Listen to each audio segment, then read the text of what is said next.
I can tell you there are shops where there is a terrible climate of impositional thinking of the lower of fundraising is something you do to people, not Mm, you do with them.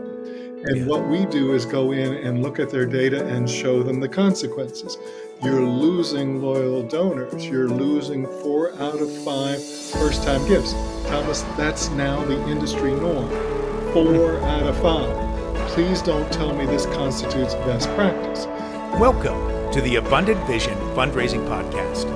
Whether you are a seasoned professional or a first-time fundraiser, we have the advice you need to take your next step toward major gift mastery. I'm your host, Tom Dauber, President of Abundant Vision Philanthropic Consulting. Well, I'm pleased to have with me Jim Langley, President of Langley Innovations. Welcome to the show, Jim. Thank you very much. Glad to be here, Thomas. I have to tell you, you've got like 17,000 followers on LinkedIn. I'm one of them. Love the stuff you put out. Really enjoy how much you emphasize. I think they're really the heart of what we do as fundraisers, facilitating gifts, really being focused on the donor and making a difference in the world. I think your posts are smart. I learned so much from them. I Thank love that you're evidence based. Sorry to gush, but thank you so it's much. it's just wonderful to meet somebody you look up to and aspire to be like. So thank you Thank for you. being on. I appreciate that very much, and I know there may be some subtle differences here and there, and I'm happy if you put those in front of me and we hash those out. I think that makes us both wiser for doing so. I think so. Well, before we jump into fundraising, I always love to hear about the personal lives of the folks that are on my show. When you're not focused on fundraising and helping clients, how do you like to spend your time? Oh, I am a kind of deep thinker. So I'm a person who actually loves reflection. I love going over passages that friends send me that are about the meaning of life. I love good poetry that explores a sort of deeper meaning of life. I like the anything that is deeply reflective that causes me to think about why I'm here, what this journey is about, and how I can help others. And so, even when I'm walking, hiking, sometimes playing golf, I sort of default to that place. So while it can, there are any number of physical activities. I love conversation Hmm. with thoughtful, soulful people. I think that may be one of the most rewarding activities possible is conversation with a thoughtful person. So I think the common theme is this: what is this journey about? And I know we're not here for ourselves, for our greater glory. We're somehow to help others. And so that is the mystery and the purpose of life, is to find out where that is. And that comes out no matter what I do. Oh, that's fantastic. You can tell you're a thoughtful person by the way that you post. I mean, Thank really. I once read that if you want to become a great writer, read great writers. And exactly right. So I do that. I have friends send me passages of these, whether it's poetry or prose or biography, and just these passages that are so arresting that you have to sort of alter the rapid pace of life and go into slow mode Hmm. and think about every word, read it, put it down, come back to it. Those are the passages I love.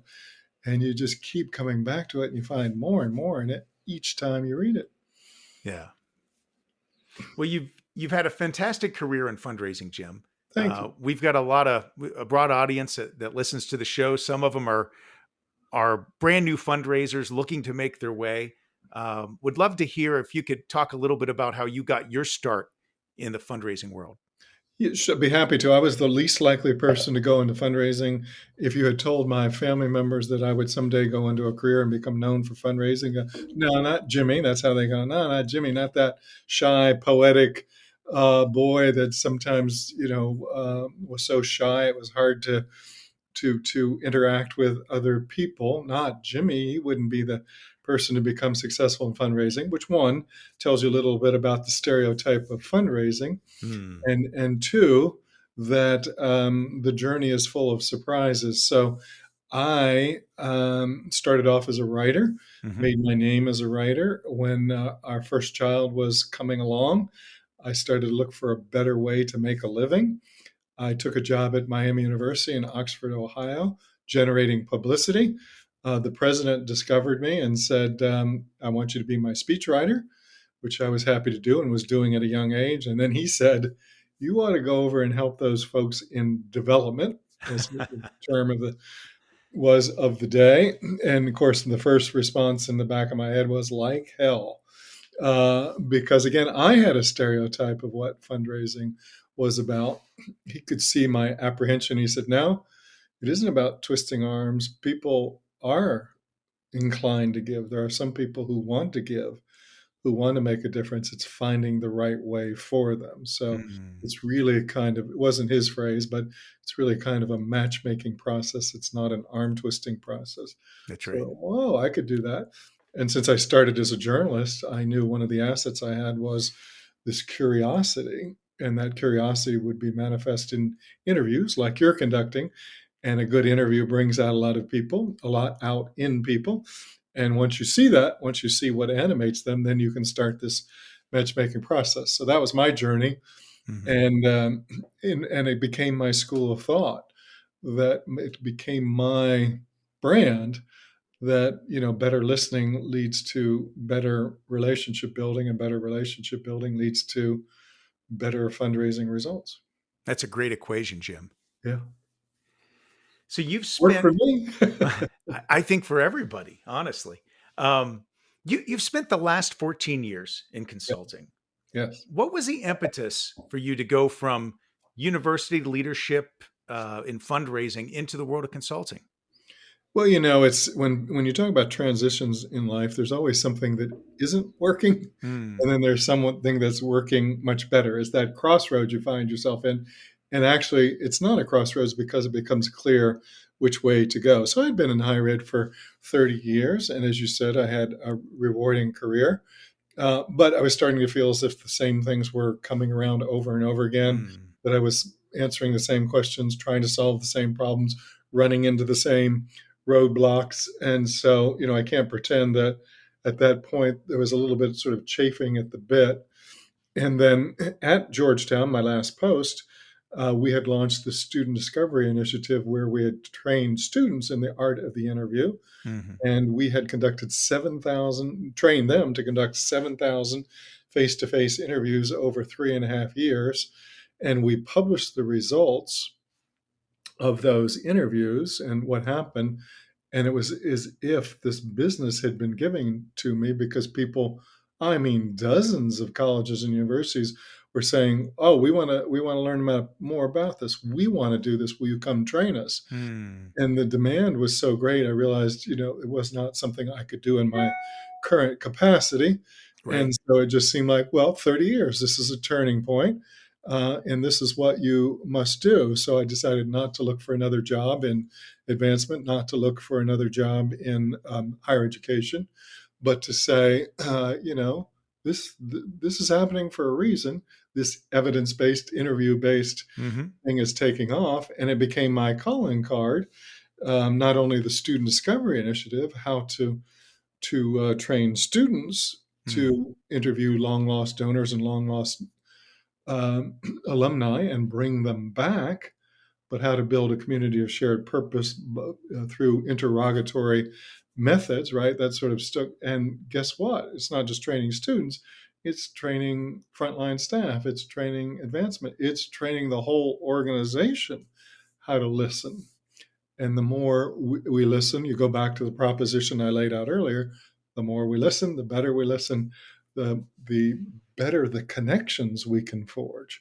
So that just one of those things. I swear, Thomas, I wonder if I had anything to do with anything in my life, or if it wasn't all preordained and I just, followed the path that opened up for me. Tom Dauber here for Abundant Vision Academy. Are you a nonprofit leader who's new to fundraising? Are you feeling crushed by your fundraising goals and not sure how to find success?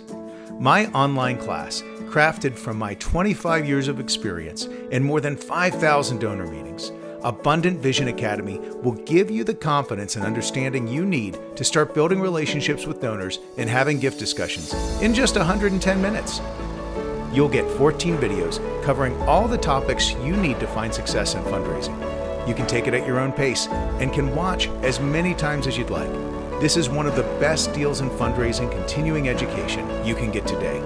To make sure you get off to a strong start in 2024, I'm offering a 50% discount to anyone signing up for my course this spring. That's a $375 value. Enter the coupon code SPRING2024 at checkout to claim your 50% discount. That's SPRING 2024. Head on over to thomas-dover-s-school.teachable.com and click on Abundant Vision Academy to get your discount today. The link is in the podcast description. The idea of having students, do those interviews, I only know what you've told me about that initiative, but what I know of alumni, that just seems like a brilliant move to me. Like a lot of things I've done and a lot of the things I advise clients, they look at me and you can see this kind of dawning and they go, "Oh, Jim, that makes so much sense. It's so obvious. I wonder why I didn't think of it," right? They're almost embarrassed by it. So, but that's what you do is you come in with fresh eyes and you see people in this hurly burly trying to please so many people, trying to do so many things. And I think you just reorient them. Yes. What they know to be true. So when you put the future in front of alumni, they see themselves That's right. in those students. They remember who they were. They remember what higher education is about. They remember why they care. And then we would get these, lovely notes back from the interviewees saying, "I never felt more respected by Georgetown." And Wow. you couldn't have sent a more impressive representative. So I joke, and like in conferences, I make this joke. I go, "Well, wait a minute. I was at the top of my career. I was being paid a handsome sum. I was, sort of being spoken of as being a thought leader in the field. And here I am being routinely eclipsed by a 19-year-old being paid $50 an interview." And I do this dramatic pause. I go, "Duh." Right. It's Oh, not that's about great. us. It's about this showing people Mm. what mission is and letting them see for themselves. Wow. Well, that's great. Well, one of the reasons I wanted to reach out to you to have you on is that, you post so many great things on LinkedIn. Like I mentioned before, you're one of the people I follow, and often agree with. But not always. I am with you that fundraising is about facilitating a gift Yes. rather than persuading someone against their will. Yes. That being said, given my training in a very metric based, experience at OSU, Yeah. and I know that there's a lot of fundraisers out there trained just like I have been Right. in a certain vernacular, in a Right. certain process. Right. And we've got questions about your approach. And so I there's a couple things I wonder that I'd love to just share with Of you and get your course. responses. Yeah. So I I know that you've said that the goal should not be closing the gift, but building a philanthropic partnership. Yes. And amen to that. I would agree with you 100%. But can you talk about what that looks like from a management perspective? Yes. How are we planning out our yearly activity and evaluating if we're on target to reach a goal? Good. So I think what separates us potentially Mhm. is semantical, and behind the semantics, I worry about the wrong application. Yes. So you say, "Well, I was trained at OSU and this worked well, and we did have metrical goals and we did think in terms of moves management." Mhm. And I may say, "Well, you could be absolutely right. And under those circumstances, it could have worked well." But now Mhm. imagine the misapplication of someone hearing a phrase, moves management, and thinking of donors as passive beings who Mm. are to be converted to our purpose to meet this year's fundraising goal. And Yes. so we walk past the step over the dollar to get the dime. We Hmm. get the dime and we lose the dollar, which so happened in fundraising. In fact, if we will go back to the whole creation of donor-centric fundraising, Hmm. go back to a book published by Penelope Burke in 2003, Yeah. go back to that place where people started saying, but, their whole thesis was you're getting one gift and you're losing subsequent gifts, the second, third, or fourth gift. And that when people started to adhere to what Penelope Burke had discovered by listening to Hmm. thousands and thousands of donors, by saying, if you will just listen a bit closer, you'll not only get that single gift this year, but you will build that philanthropic partnership. So I think what often happens, Thomas, as you say, in my world, the way I was trained, um, life happened according to training. Yeah. And I will tell you, as a well traveled, well seasoned, often a euphemism for old practitioner, that I can tell you there are shops where there is a terrible climate of impositional Mm. thinking of the lower of fundraising as something you do to people, not Mm. you do with them. And Yeah. what we do is go in and look at their data and show them the consequences. You're losing loyal donors. You're losing 4 out of 5 first time gifts. Thomas, that's now the industry norm. Mm. 4 out of 5. Please don't tell me this constitutes best practice. You have had the privilege of working with people who are profoundly philanthropic, who gave over and over again. You Hmm. have seen in a career, as is the case of OSU, that the average $1 million gift comes from someone who's given 15 years or more, not Right. the first time gift. You have seen that most of the estate gifts come from people who've given 20 years or more. Hmm. So why are you killing the seed in the soil in the name of closing a gift in a single year? Yeah. Yeah. Not you, Thomas, not those of you who sort of use that semantically in the Hmm. best context, but what you miss is people can be very literal minded, that under pressure, people can be selfish and short term.